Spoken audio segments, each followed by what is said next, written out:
Le Real Madrid et José Mourinho ont arraché une victoire sur le gong pour leur retour en Liga.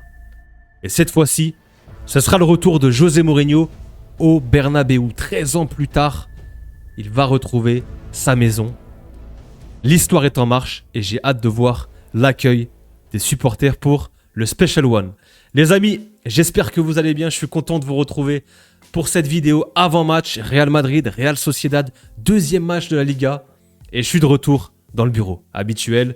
Après vous avoir fait le petit débrief au bord du lac, aux abords des montagnes, j'ai passé un super week-end. Cette fois-ci, on est dans le bureau. Il y a la vidéo avant-match aujourd'hui, le débrief à chaud, mercredi soir après le match. Et le lendemain, jeudi, on fera la vidéo débat avec Chronique Foot et Football by Ous. Rendez-vous jeudi, le lendemain, sur la chaîne de Chronique pour le débat avec les frérots. Vous pourrez me retrouver là-bas.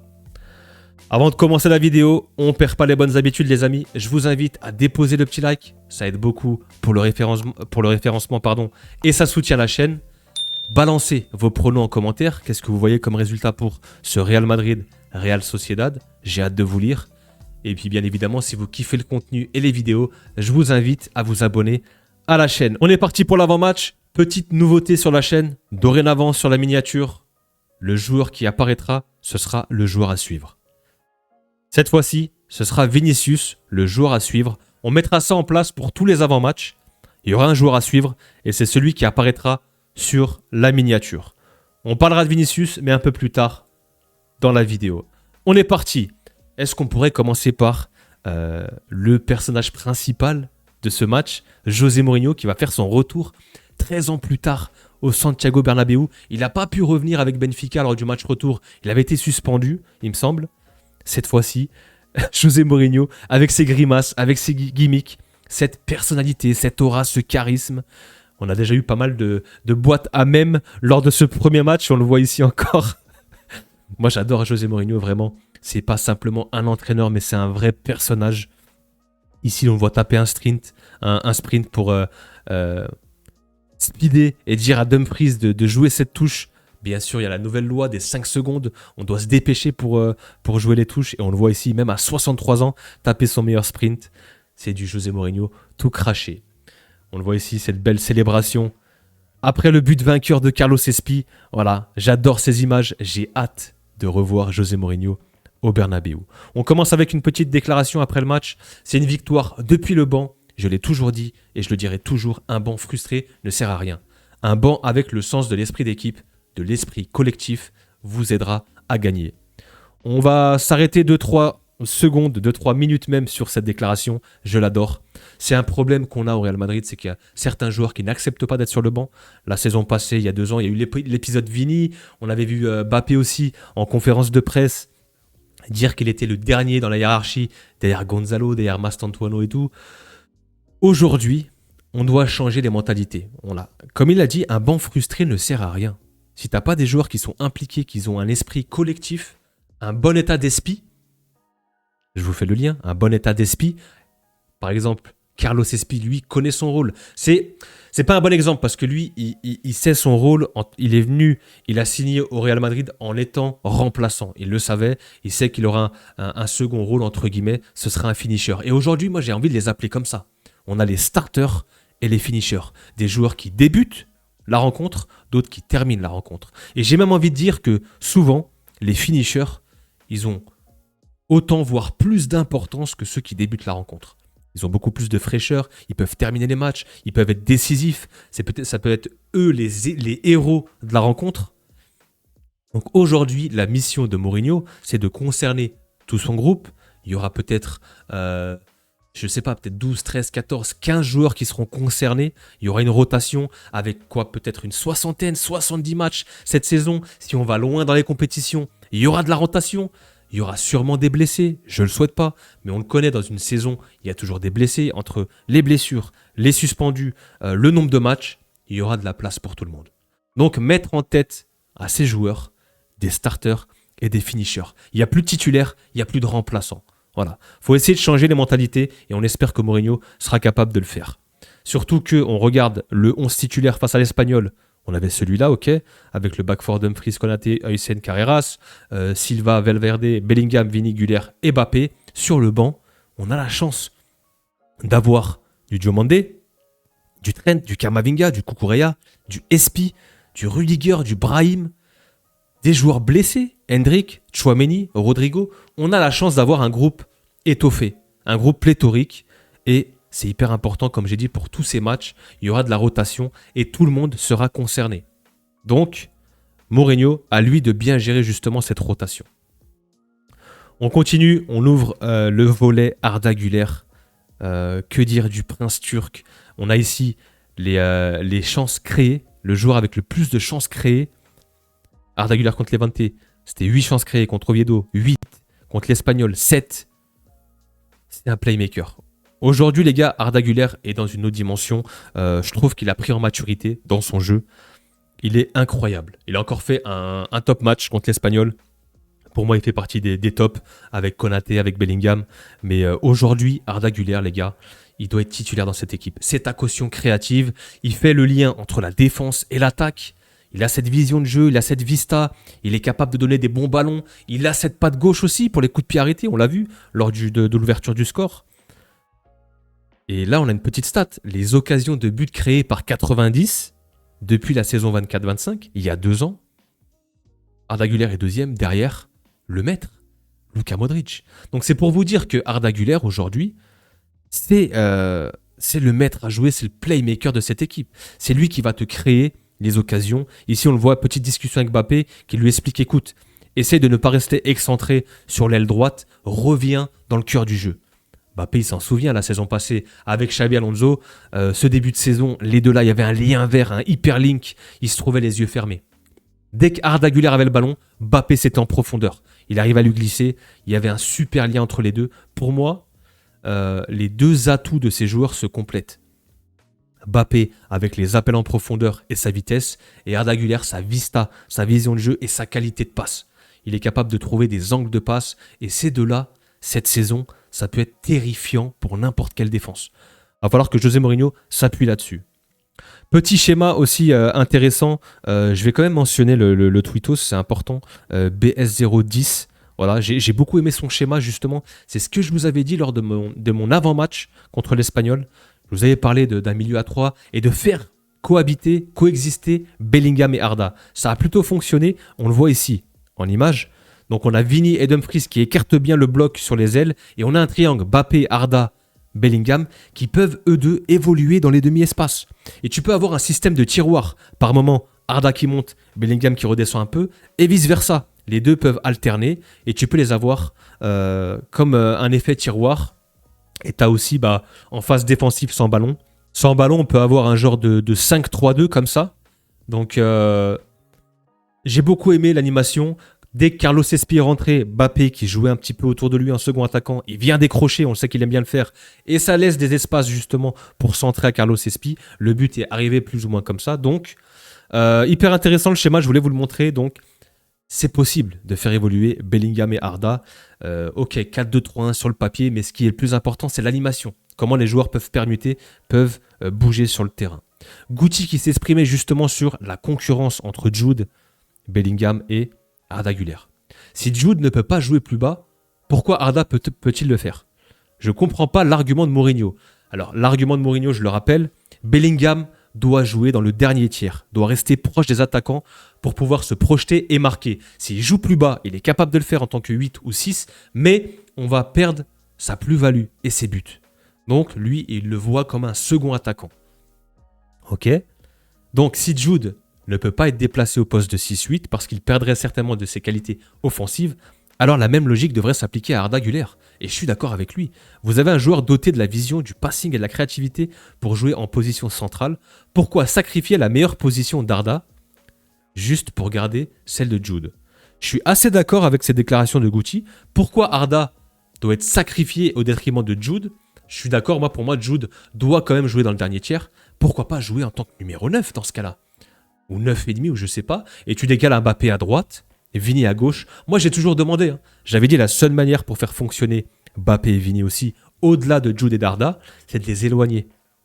Ces deux ailiers, Vini sur son côté gauche, Mbappé sur le côté droit. Mais pas forcément à coller la ligne, mais un peu dans le demi-espace, par exemple. Et avoir un Jude en faux 9, 9,5, qui peut apparaître comme ça dans la surface, faire ce rôle de voltigeur, comme j'aime bien dire. Et Arda Güler, qui peut zoner en numéro 10. Ça peut être une option, mais après, bon, ça, c'est encore une autre formation, une autre tactique. Est-ce qu'on peut revenir aussi sur ces deux-là? Justement, la transition est toute faite. Jude Bellingham, Kylian Mbappé. J'ai beaucoup aimé cette image, la célébration. Mbappé qui vient dans les bras de Jude après l'ouverture du score. On le sait, les deux-là, il y a eu un froid, il y a eu pas mal de frustration justement de la part de Bellingham, beaucoup de gestes d'énervement quand il voyait Mbappé perdre des ballons, ne pas faire le repli défensif, ne pas se battre pour ses coéquipiers. Je pense que c'est ce que reproche Jude Bellingham à Mbappé. J'étais content de revoir ces images et je me dis peut-être que je vous avais sorti, je crois, une petite vidéo, il me semble, si j'arrive à remettre la main dessus, c'est celle-là.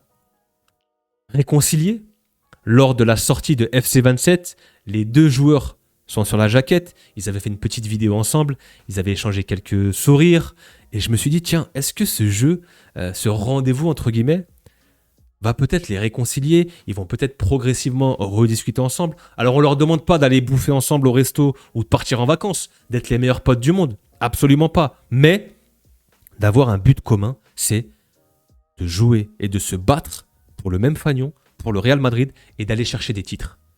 Et sur le terrain, on se bat l'un pour l'autre. Est-ce que on va avoir le retour peut-être pas de la bromance, le mot est trop fort, mais d'avoir Bellingham et Mbappé avec une bonne entente, c'est hyper important parce qu'ils évoluent en plus dans la même zone d'influence. T'as Mbappé qui est en 9, Jude Bellingham qui est juste derrière. Il y a de la permutation entre eux. Ils doivent avoir une alchimie, ils doivent s'entendre et si possible, bien s'entendre. Parce que ce sera hyper important justement pour ce Real Madrid. On le voit ici, petite vidéo aussi de Jude Bellingham qui vient relever Mbappé. On le voit ici. Ok, il vient relever. Il y a Vinicius Junior qui pousse un joueur de l'Espagnol. Tout de suite, Bellingham vient, protège Vinicius Junior, le repousse. Est-ce que ce ne serait pas justement le comportement d'un leader, hein? On voit Bellingham qui est partout, qui vient aider Mbappé, qui vient protéger Vini. J'adore ce que fait Bellingham, les gars. Il a ses défauts, certes, il n'y a pas de problème, mais pour moi, il a déjà cette âme de capitaine. Il a un certain leadership. Pour moi, la saison prochaine, on peut lui mettre le brassard, il n'y a aucun problème. Il fait partie des joueurs que j'apprécie le plus dans cette équipe. Pour moi, il ne triche pas sur le terrain. Il mouille le maillot, il salit le short. C'est un des joueurs qui fait le plus d'efforts. Et honnêtement, en plus de ça, il a cette aura. Lorsqu'il marque et qu'il fait cette célébration. J'ai floqué, moi, le nouveau maillot. Jude Bellingham, c'est mon gars sûr. On continue. On parle de Konaté, le rock. J'ai adoré son match. Quel monstre. Déjà en pré-saison, c'était incroyable. Mais là, le premier match de Liga, 9 contributions défensives, 2 tacles gagnés, 1 interception, 5 clearances, 5 recovery, 8 duels gagnés, 72 passes sur 74 complétés et 0 fois dribblé. On le sait, il a un plafond, il a un vrai niveau. Konaté, on l'a vu avec Liverpool, en Première Ligue, en Ligue des Champions. L'intensité, le niveau de la Première Ligue est quand même moindre en Liga. Donc je pense qu'il aura un peu plus... d'avantage sur les duels face aux attaquants de Liga, ça dépend des profils, mais en tout cas, Konaté, pour l'instant, s'il continue comme ça et qu'il nous fait ce genre de prestations, ce genre de match, c'est bénef. Et c'est un super mec, donc Ibou, il n'a pas encore été dribblé une seule fois, continue comme ça, j'ai envie de dire. Oui, on s'est pris ce but, il n'est pas forcément le fautif, mais en tout cas, c'est très très solide, hein. Dans la couverture, dans le domaine aérien, dans les relances aussi, il a un bon pied. Il y a de la sérénité et ça fait du bien défensivement d'avoir un joueur qui rassure comme ça. Petit commentaire aussi pour Erling Haaland, je ne sais pas si vous l'avez vu passer, il a changé de coupe. Erling Haaland a coupé ses cheveux, ça fait bizarre, je ne suis pas du tout fan. Et Bellingham et Konaté qui ont commenté No way, Ragnar. Donc assez drôle, je voulais vous le partager. Carlos Espi, la belle histoire. Apparemment, ça a été la recherche la plus importante samedi sur Wikipédia. Tout le monde voulait voir qui était et quel était le parcours de Carlos Esprit avec un bon état d'Espi. Ok, c'est bon, j'arrête. Carlos Esprit, la belle histoire. Déjà, un lien fort avec le coach, avec José Mourinho. Apparemment, ils mangent ensemble. Nous prenons le petit déjeuner ensemble tous les jours. On sait qu'il aime bien, il a cette relation avec les numéros 9, avec Drogba, avec Eto'o, avec Milito. Il a cette relation avec les numéros 9 assez spéciale. Et je pense que déjà, il y a quelque chose qui s'est créé entre eux. Et je pense qu'il aura du temps de jeu. Hein. Je ne serais pas surpris si je vois Carlos Espi rentrer au fur et à mesure dans les matchs, être titulaire pour les matchs de Copa. Et ça va être hyper important de l'avoir justement pour les matchs bourbiers. On l'a vu, hein. Il y a un match fermé, il y a un match nul, on a besoin de péter un verrou. Tu fais rentrer Carlos Espi, il peut faire la planche, il peut jouer en pivot, il est bon de la tête. Et en plus de ça, malgré son gabarit, je trouve qu'il a quand même de la mobilité, il a pas mal d'activité, il presse beaucoup aussi. Et il a le sens du but. C'est une super recrue. Je suis très attaché, j'adore beaucoup Carlos Espi. Vraiment.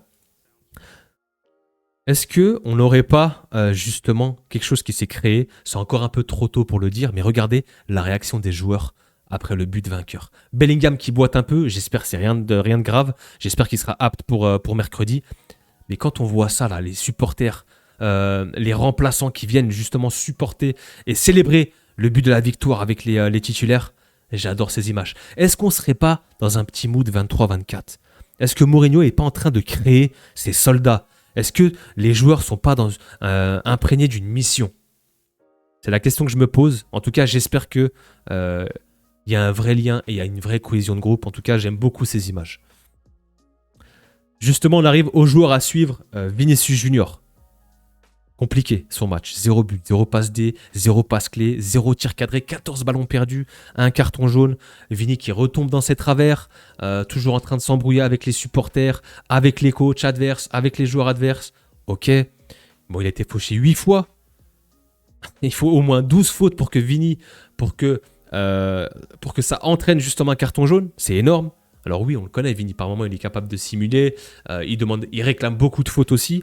Il est dans la provocation. C'est loin d'être un saint. Vinicius Junior, il a ses défauts. Et par moments, il est à la limite. Par moments, moi aussi, il m'exaspère.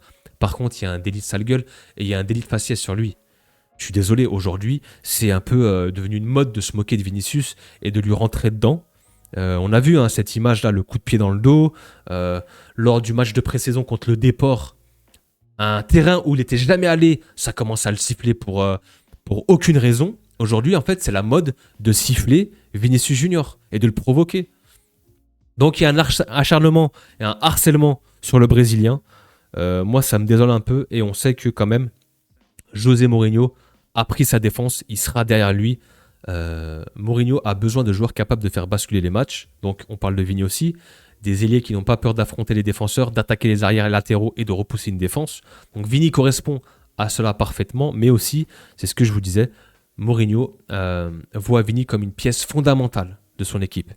José a besoin d'ailiers capables de défier les défenseurs et d'ouvrir les matchs. Donc j'ai pas pris la bonne slide, désolé, mais en gros, Mourinho disait qu'en gros, c'est ce que je vous ai dit, Vini c'est un petit peu l'homme à abattre à chaque fois, si je grossis un peu le trait. C'est toujours lui qui est pris pour cible, peu importe où il va. Il y a un acharnement sur lui et Mourinho prendra sa défense. Coûte que coûte, il sera derrière lui. Et c'est important pour redonner un petit peu de confiance à Vini parce qu'on le sait, il est en méforme, il est revenu, il est peut-être avec un peu de poids en trop. On n'a pas ce Vini explosif qui peut dynamiter les défenses. Tranquillo. Les gars, tranquillo. On laisse du temps à Vini, on sait de quoi il est capable. Il va revenir, il va monter en puissance et on est derrière lui. La Real Sociedad, on arrive au match. Alors la Real Sociedad... Ok, c'est un 4-2-3-1 aussi. Il y a toujours Takekubo, Barrenechea, les joueurs estampillés Liga avec Carlos Soler. Oyarzabal est toujours là. Je crois qu'il était remplaçant, mais il sera bien là, je pense. Il sera bien titulaire. C'est une équipe qui est vraiment dans une dynamique très moyenne, voire très très nulle. Dans la continuité de la saison passée. Hein. Beaucoup de défaites, beaucoup de matchs nuls. Ce premier match en Liga, c'est une défaite sur la pelouse du Betis. Ok, c'est une équipe qui est en grande difficulté. Sur les face-à-face, si on regarde contre le Real, je pense qu'on a un net avantage. C'est une équipe qui nous réussit plutôt bien, surtout à domicile en plus. Hein. Victoire 4-1, 2-0. Il y a eu ce match fou en Copa, 4-4, c'était parti en prolongation. Victoire 2-1, 4-1, victoire 3-1. Donc c'est une équipe qui nous réussit plutôt bien aussi. Ils sont dans une mauvaise dynamique. C'est une équipe qui a notre portée. On doit les tabasser, je suis désolé. Mais moi, quand je pense aussi à la Real Sociedad, j'ai le souvenir qu'ils ont eu des top joueurs. Hein. Alexander Isaac, Zubimendi, Merino. Les deux mecs qui sont partis à Arsenal. Oyarzabal encore. Ils avaient aussi, je crois, on avait acheté Ilharamendi chez eux. Je me dis quand même, s'ils avaient réussi à conserver tous leurs joueurs, franchement, ça aurait été une équipe sérieuse et qui aurait pu jouer l'Europe cette saison. Hein.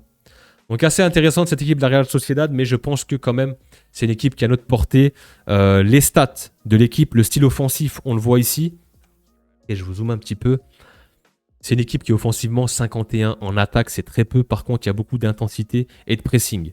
On le voit, ça joue les coups de pied arrêtés. Il y a un peu de possession aussi et un peu de volume de tir. Pas grand-chose. Offensivement, c'est assez faible. Par contre, défensivement, surtout dans le domaine aérien, 98e centile, c'est très fort. Il y a un peu de pressing, il y a beaucoup d'intensité et d'agressivité. C'est une équipe qui joue bloc médian, qui vient de presser, qui te laisse très très peu de gens. Tu ne peux pas mettre en place ton jeu. Voilà, c'est une équipe qui est chiante à jouer. Maintenant, on est à domicile au Bernabéu. Je suis désolé, mais c'est une victoire impérative. On passe à la compo probable. Je vous mets ici, pour moi, les joueurs qui ne devraient pas bouger. Je pense que ces joueurs-là vont débuter. Courtois, la charnière, Huysen, Konaté, Bellingham, si c'est un petit bobo et rien de trop grave, il sera maintenu avec Mbappé et Vinicius Junior. On voit que Mourinho fait confiance à ces trois de devant, Bellingham, Mbappé, Vini. Il leur laisse pas mal de liberté. Ok, on repart avec eux. Est-ce que ça va fonctionner? Ça va pas marcher avec Carlo, avec Xabi, avec Arbeloa. C'est compliqué. On voit que quand bien même avec leur sélection, ils sont très très forts ensemble, il y a une problématique. Ils n'arrivent pas à se compléter, on n'arrive pas à combiner les talents. Pour le 11, je pense voir quand même Cucurella à gauche. Pourquoi pas avoir un Trent à droite titulaire. Je vois bien Trent titulaire cette fois-ci et Cucurella. Voici mon back four. Au milieu de terrain, Valverde sera maintenu. J'aurais pu le laisser, je pense, en tant que titulaire. Je pense que Diomandé va débuter ce match. Et maintenant, il y a la question du double pivot. Qui va accompagner Valverde? J'ai envie de mettre Arda Güler. Tchouaméni est trop juste. Kamavinga, c'est un remplaçant. Pourquoi pas un Arda Güler un peu plus bas. Maintenant, comme j'ai dit, le papier, c'est une chose. L'animation, c'en est une autre. Est-ce qu'on pourrait jouer, pourquoi pas, comme on l'a vu par moment, avec ce 4-3-3 et les tiroirs Arda Güler, Jude Bellingham? Ils peuvent alterner. On peut jouer avec eux. On peut avoir cette créativité avec les deux. Un Bellingham en voltigeur avec Mbappé qui décroche. Bellingham qui prend la profondeur. Un Arda Güler en playmaker ici, qui peut un peu s'excentrer dans le demi-espace droit et glisser des bons ballons à Diomandé, à Mbappé, à Bellingham. C'est important d'avoir Güler pour les passes en profondeur et sa qualité de passe justement. Et comme j'ai dit, ok, tu mises sur l'attaque. C'est une équipe qui est très offensive. Par contre, si tu prends ce parti pris, tu dois avoir un retour sur investissement. C'est-à-dire qu'on doit marquer plus de buts que ça. Aujourd'hui, on doit mettre au moins 3, 4, 5 buts avec cette attaque. Je suis désolé. On doit terrasser nos adversaires. J'ai envie de retrouver, moi, le Real Madrid de Mourinho 2011-2012. Voilà, j'ai envie de retrouver ce Real Madrid qui, ok, certes, on prend des buts, 1 ou 2 buts, mais on en met 5, on en met 7, on en met 4, minimum. On doit être tueur devant. Pourquoi pas ce déséquilibre, mais par contre, il faut être tueur devant la cage et marquer une flopée de buts. Pour mon prono, justement, il va avec ce que je viens de dire. Je vois une victoire du Real Madrid 4-1. Voilà. Je vois une victoire 4-1 avec un doublé du Kicks. Doublé pour Kylian Mbappé. Le premier but de Diomandé avec le Real Madrid. Et un milieu de terrain qui va marquer. Et ce sera Arda Güler. Voici mes buteurs. Je pense qu'on va dominer cette équipe de la Real Sociedad qui est dans le trou. Il faut les enfoncer. C'est une équipe qui a une très très mauvaise dynamique. Retour à domicile. Mourinho, 13 ans plus tard, il faut faire la fête. Il faut que ce soit une fête et il faut donner cette victoire à Mourinho pour son retour au Bernabéu. J'ai hâte de voir l'accueil des supporters, le stade, le retour du Real à domicile au Bernabéu. Balancez en commentaire les gars vos pronostics, j'ai hâte de vous lire. Likez, n'oubliez pas de déposer le petit like, c'est hyper important pour soutenir la chaîne. Abonnez-vous si ce n'est pas encore fait et nous on se revoit pour le débrief à chaud mercredi. Prenez soin de vous les amis. Peace.